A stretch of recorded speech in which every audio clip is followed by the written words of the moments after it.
जय हिंद, जय हिंदुस्तान जिंदाबाद। आप देख रहे हैं जेके मीडिया, जम्मू कश्मीर का सबसे तेज मीडिया नेटवर्क। दोस्तों, अब बेहतर जानते हैं ऑपरेशन सिंदूर की चर्चा पूरे विश्व भर में ही इस पर चल रही है, और खासकर हमारे जम्मू कश्मीर केंद्र शासित प्रदेश की बात करें या भारत की बात करें या फिर पड़ोसी मुल्क पाकिस्तान की, तो सबसे ज्यादा चर्चा वहीं पर है कि ऑपरेशन सिंदूर का कहीं दूसरा भाग शुरू तो नहीं होने वाला, यानी कि ऑपरेशन 2 शुरू तो नहीं होने वाला। इसकी चर्चाएं सबसे ज्यादा खौफ पैदा करने वाली उन गद्दार पाकिस्तानियों को है जो आतंकवादियों की फैक्ट्री फैलाकर हमारे देश में खलल डालने की कोशिश करते हैं।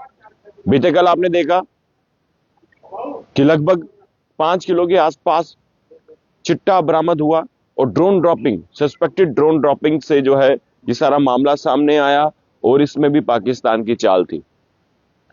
या तो हथियार या तो फिर नशा, इन दोनों जरियों से जो है ये भारत को नुकसान पहुंचाने की पाकिस्तान कोशिश करता है। लेकिन इस बीच आपको बता दें, ऑपरेशन सिंदूर को लेकर जो है रक्षा मंत्री मंत्रालय से एक ट्वीट सामने आया है, यानी कि एक्स पर जो है ये पोस्ट साझा की है। वो मैं आपको पूरी जानकारी दूंगा। इस पर पहलगाम अटैक का भी जिक्र किया हुआ है, और लॉ एंड ऑर्डर को लेकर और बॉर्डर इलाके को लेकर जो है ये जानकारी दी है। क्योंकि अभी आपको जानकारी दें, अलग अलग जगहों पर भी ये जानकारी आ रही है, लोग मैसेज कर रहे हैं कि सुबह भी जो है कुछ आवाजें सुनी हैं, लेकिन पैनिक होने की कोई जरूरत नहीं है। लेकिन अभी जो जानकारी जो ऑफिशियल हम तक पहुंचाएंगे, वो जानकारी हम आप तक जरूर साझा करेंगे। लेकिन रक्षा मंत्री मंत्रालय से जो ट्वीट आया है वो मैं आपको पढ़ के सुना देता हूं। रक्षा मंत्री मंत्रालय यानी कि आरएमओ इंडिया जो कि जानकारी दे रहा है, यहां पर लिखा गया है कि हाल ही में पहलगाम अटैक के बाद जिस तरह से हमने ऑपरेशन सिंदूर को अंजाम दिया, उसके बाद स्थितियां कुछ ऐसी बनी थी कि युद्ध हमारे दरवाजे पर भी दस्तक दे रहा था। हालांकि हालांकि हमारी सेनाएं किसी भी स्थिति में अपनी सीमाओं की रक्षा के लिए पूरी तरह से तैयार हैं।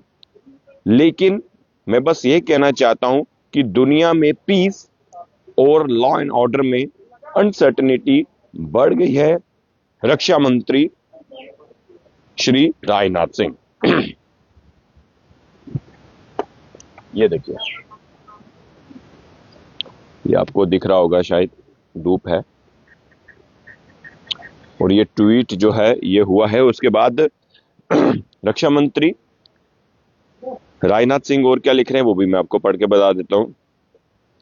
उन्होंने लिखा कि इसलिए उस अनसर्टेनिटी को ध्यान में रखते हुए हमने हर डोमेन को सावधानी से एनालाइज करते हुए अपने स्टेप उठाने होंगे।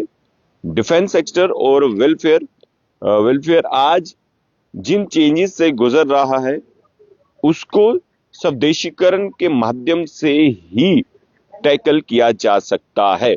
रक्षा मंत्री राजनाथ सिंह ये ट्वीट कर रहे हैं, और इस ट्वीट को लेकर देखिए साफ ये भी इशारा हो रहा है कि देखिए हिंदुस्तान हमेशा पीस चाहता है, याद रखिएगा, लेकिन पाकिस्तान हमेशा आतंकवादियों की फैक्ट्री और हमेशा यही करता है कि नुकसान पहुंचाया जाए, भारत में खलन डालने की कोशिश की जाए।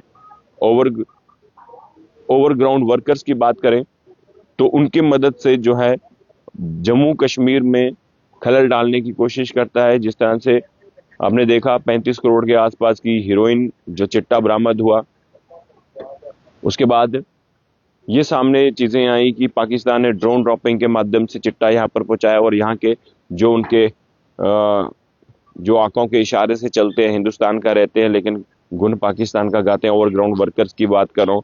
फिर ओवरग्राउंड वर्कर ने वहां पर जाकर उस पैकेट को उठाना था, और फिर वो समाज में डिवाइड होना था, हमारा समाज कमजोर होना था, हमारे युवाओं को जो है लत लगनी थी, और ज्यादा एडिक्टेड होने थे हमारे युवा। कई युवा ओवरडोज के कारण जो है वो इस दुनिया से चले जाने थे, कई माताओं के बच्चे जो है इस दुनिया से चले जाने थे, कई बहनों के भाई, कई पत्नियों के जो है पति इस दुनिया से चले जाने थे। और ऐसा मैंने अलग अलग मोहल्लों में भी देखा है, सुना है कि एक ही घर का बेटा था, वो भी जो है ओवरडोज के कारण उसकी जान चलेगी। तो चिट्टा इतना खतरनाक है, याद रखिए, चिट्टा समाज में फैलेगा तो आने वाले 10-20 सालों में जो नुकसान देश को होने वाला है वो अभी शायद लोगों को मालूम नहीं हो, लेकिन बहुत सारा नुकसान होने वाला है।